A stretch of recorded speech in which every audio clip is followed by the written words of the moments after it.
Here that the FBI and the DOJ are redacting.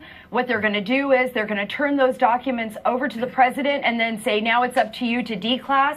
I think that they're trying to figure out ways to stall or maybe put pressure on the president. I have talked to sources that have actually viewed these documents who have top secret clearance to view them. And what I have been told is that there is nothing in the requests, nothing whatsoever, that would violate national security or give away sources and methods. And that's what claiming the DOJ as well as the FBI and others are claiming the president will do. Sure.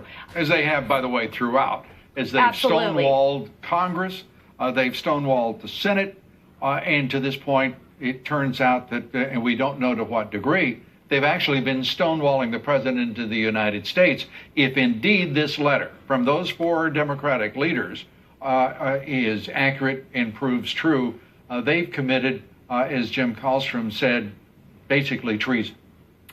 I mean, I don't know how legally they would term that, but what we see is a group inside the United States, inside our government, a bureaucracy that is literally working against this administration, literally working against the president of the United States. And what we saw, Lou, before the election and then after the election wasn't just a witch hunt. This was not a witch hunt, because if you look at all the documents, what it shows, it was actually a silent coup. They were trying to remove a duly elected president of our country. And I think the American people now see it for what it is.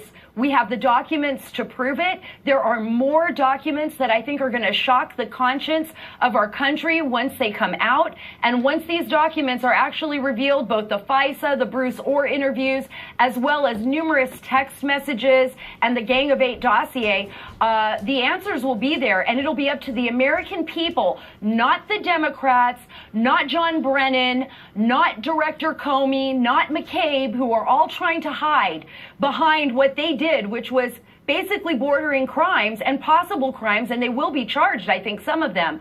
But we will see the truth, and the American people will make that decision. And the president is now faced with what is clearly a direct order from the Democrats, the minority party that are supposed to be the loyal opposition, who are not loyal, but are obstructing and subverting the president, not simply opposing his policies.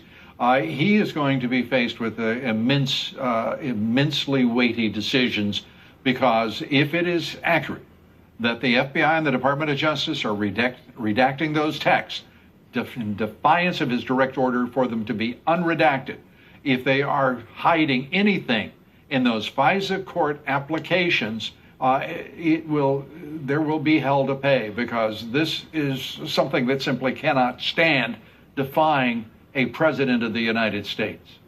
Absolutely. And it's the authority of the president. By his authority, he can have those unredacted documents, and he can disclose those to Congress, and Congress can disclose those to the American people. So they can kick and scream and cry at the DOJ and the FBI, but the American people are going to know the truth.